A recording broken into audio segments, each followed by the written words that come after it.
I've never met a person who was not successful that didn't have a great amount of self-discipline within their life. Self-discipline and being able to perform and being able to keep your life on schedule and being able to keep commitments and promises and meet deadlines is essential to success. The fact of the matter is that the reason discipline is hard to maintain is because it is hard to maintain. That's what makes discipline hard. It's hard. It's real simple. If you don't work out, you don't get a muscle, right? I always tell people there's a daily practice like priming. If you don't do that, if you get up and you just have no discipline whatsoever, you get no value of anything. Your diets don't work when you don't do them. Exercise doesn't work when you don't do them. But most of the people have some experiences that they want to shift.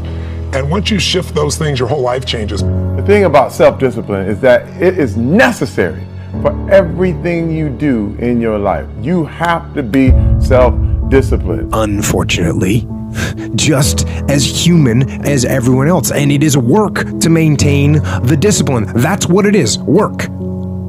Holding the line, maintaining the standard, giving no slack, none. That's the discipline. That's the discipline, and it is hard. If discipline comes from somewhere else, it's very, very hard to remain consistent because you tend to resist. It's wild because I see trainers and they're in the gym with people and, you know, the guy or girl that they're working out hates their workout, hates it because the discipline is coming from somewhere else. It's something that you dread every time you go in. You don't really want to do it. It's like, but oh no, my trainer's here. He's about to, you know, beat me up and make me feel crazy. Well, the truth is, every trainer should work his way out of your life.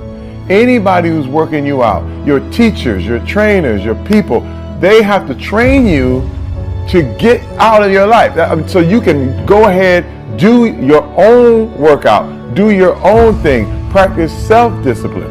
And if there's one thing I would say that does make it easier, it's to envision what it feels like when you're done.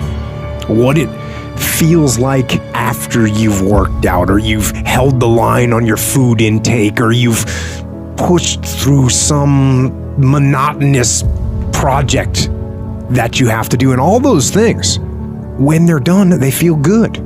Contrary to that, envision what you will feel like later when you let the discipline slack. You know the feeling weak and defeated, and you know that you're falling behind. So get to know those two different types of feelings and ask yourself which one you want to feel in 10 minutes or in a half an hour.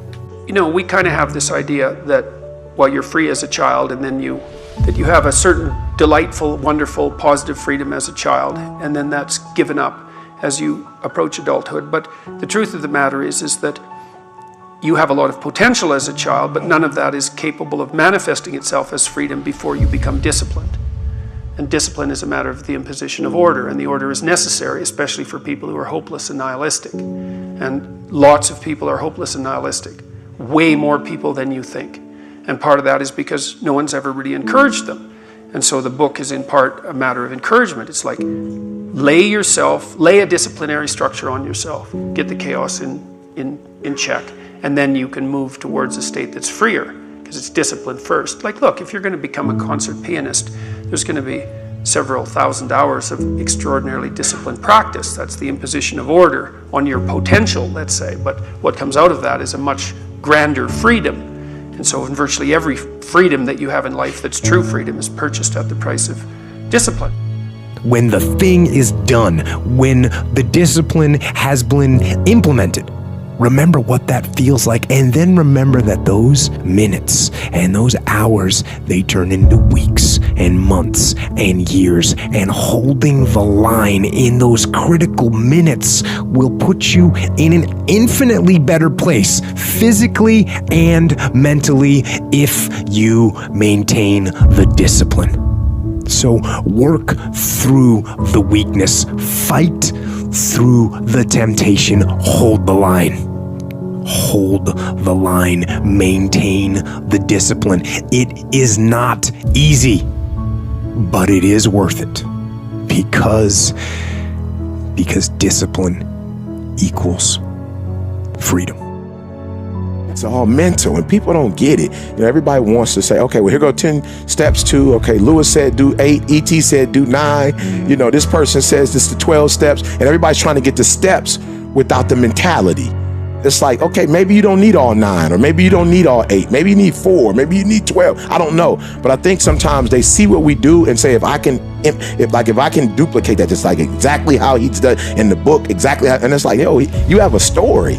You know, you have a unique experience. And so your 12 are shaped by not just your world, but how your world has shaped your thinking. And I think that's the part they're missing. It's like, guys, you know, if it was easy, everybody could do it. If it was a cookie cutter, everybody would just follow it to the T. But there's a mindset. And when I looked at Serena, you know, when I look at the Michael Jordans of the world, Tom Brady, you know, when you look at Michael Phelps, like it is a mentality. You know, on our new album, The Resolution, I talk about, I got that dog. And I'm not really referring to just this, you know, aggressiveness, but it is a mindset. I saw Belichick said something where, you know, they were like, how you feeling about the Super Bowl? He's like, I'm gonna be honest with you, we're 5 weeks behind. You know what I'm saying? He's like, yo, everybody else for next year. Everybody else is practicing, training, they lost, you know, they and so they're trying to get ready, they're lifting weights, they're reading books, they're, you know, everybody that lost is studying. He's like, yo, what type of mind says we're 5 weeks behind in terms of the Super Bowl. Right, the day after the Super Bowl. So, but again, it's a mentality, and I think a lot of people are missing that mentality.